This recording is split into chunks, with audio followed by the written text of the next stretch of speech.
مردے کو دفن کرنے کے بعد قبر پہ اذان دینے کی کیا شرعی حیثیت ہے؟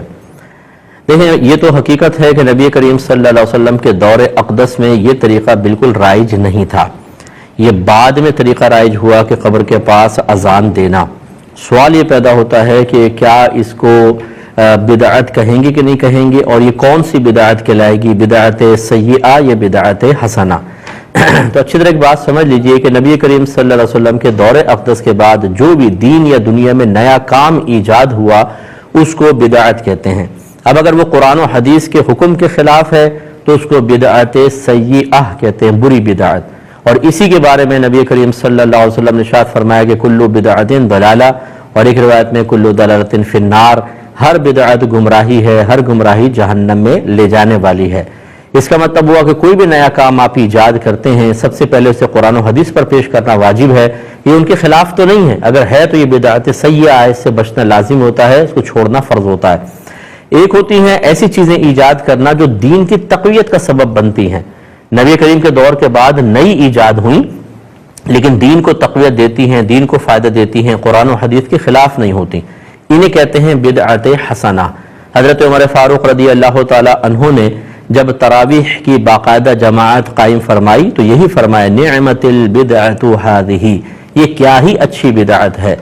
اور اسی طریقے سے تمام مکاتب فکر اس بدعت حسنہ کو تسلیم کرتے ہیں اور اس کے تقاضے کے مطابق عمل کر رہے ہیں۔ لہٰذا آپ دیکھیں مدارس قائم ہونا، پختہ مدارس، ان کا سلیبس مقرر کیا جانا، پہلے سال میں کون سی کتابیں، دوسرے سال، تیسرے سال، چوتھے سال، پھر ان کے امتحانات کے اسکیجول، اس کے بعد پھر آخری سال کے اندر ختم بخاری کی تقریب رکھنا، پھر امام وغیرہ باندھنا جس کو دستار بندی کہتے ہیں، باقاعدہ سرٹیفکیٹس جاری کرنا، پختہ مسجدیں بنانا، ان پر گنبد و مینار کا تعمیر کرنا، اسی طریقے سے جلسے جلوس قائم کرنا، ہماری مساجد کے اندر قالینیں بچھانا، ایمان مفصل، ایمان مجمل، 6 کلمے، یہ اور قرآن پہ اعراب لگانا، زبر زیر پیش، وقف کے علامات مقرر کرنا، اسی طرح مسجدوں میں جماعت کے اوقات مقرر کرنا، فجر کی جماعت اتنے بجے ہوگی، ظہر کی اتنے بجے، عصر کی اتنے بجے، مغرب، عشاء، جمعہ اتنے بجے، عیدین اتنے بجے، باقاعدہ اعلان ہوتا ہے،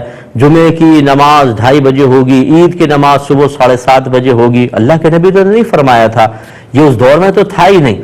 تو یہ تمام چیزیں ثابت کرتی ہیں کہ جو اچھی چیزیں ہوتی ہیں ان کی ایجاد بہتر ہوتی ہے، اور بعض ایسی ہوتی ہیں جو نہ دین کو فائدہ دیتی ہیں نہ قرآن و حدیث کے خلاف، انہیں بدعت مباحہ کہتے ہیں۔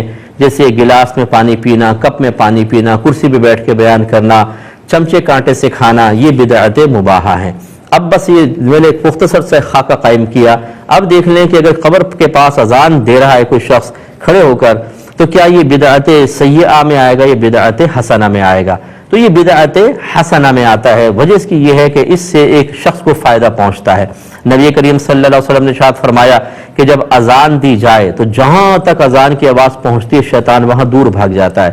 تو اس کا مطلب ہے اگر کوئی قبر کے پاس اذان دے گا تو مردے کو سکون ملتا ہے، شیطانی مداخلت، منکر نکیر کے سوالات کے جوابات میں نہیں ہوگی، شیطان دور بھاگے گا۔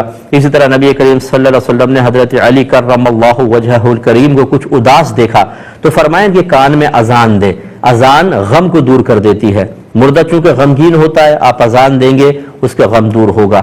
ایسی حدیث میں ہے کہ جب آگ لگ جائے اذان دو تو آگ بجھ جاتی ہے۔ اگر خدا نخواستہ اس کی قبر میں کوئی عذاب کے معاملات ہوں گے، اذان کی برکت سے اس کو سکون مل سکتا ہے۔ لہذا چونکہ مقاصد اچھے ہیں، اب یہ کہنا کہ چونکہ نبی کریم نے ایسا نہیں کیا ہم بھی نہیں کر سکتے، یہ قاعدہ ضابطہ نہیں ہے۔ سرکار نے کبھی پین سے نہیں لکھا لیکن میں پین سے دین لکھ رہا ہوں۔ سرکار نے کبھی مائک پہ بیان نہیں کیا لیکن میں مائک پر بیان کر رہا ہوں۔ سرکار نے پکی مساجد نہیں بنائی لیکن ہم بنا رہے ہیں۔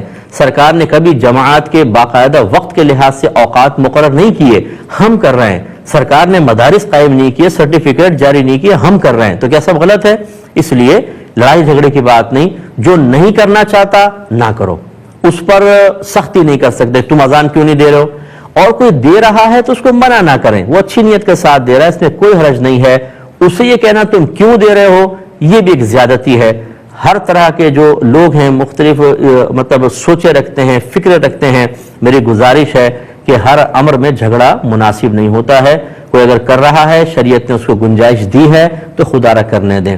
اور اگر کوئی نہیں کر رہا، شریعت نے نہ کرنے پر اس کو گنجائش دی ہے، تو خدارہ اس کی گردن نہ پکڑیں، وہ نہیں کر رہا اس کو نہ کرنے دیں۔ خلاصہ کلام یہ ہے کہ جو قبر پہ اذان دے صحیح نیت کے ساتھ، تو اگرچہ یہ سنت سے ثابت نہیں ہے، بدعت کے لائے گی، لیکن بدعت حسنہ ہے اور اس میں کوئی حرج نہیں ہے، اس سے مردے کو فائدہ پہنچے گا، کوئی دینا چاہے تو دے سکتا ہے۔